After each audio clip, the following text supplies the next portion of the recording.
Hello বন্ধুরা, আজ আমি আমার ছাদের বাগানের কটা গাছে ফুল ফুটেছে সেটাই আমি তোমাদের কাছে দেখাচ্ছি।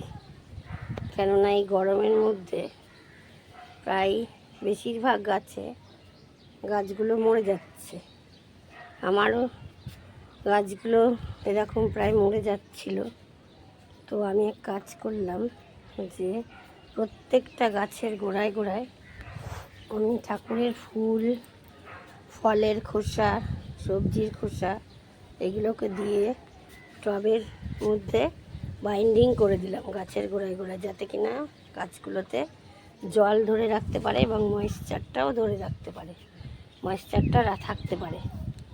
তো এই দেখো আমার যে ড্রাগন ফল সবে কুড়ি এসছে, এটাকে এখন মাচা তৈরি করে দিতে হবে।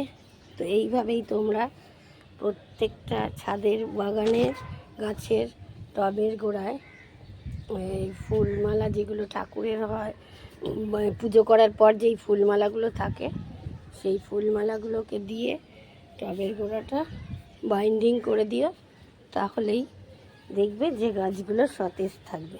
তো এইটুকু কথা বলার জন্যে আমি দেখালাম আজকে।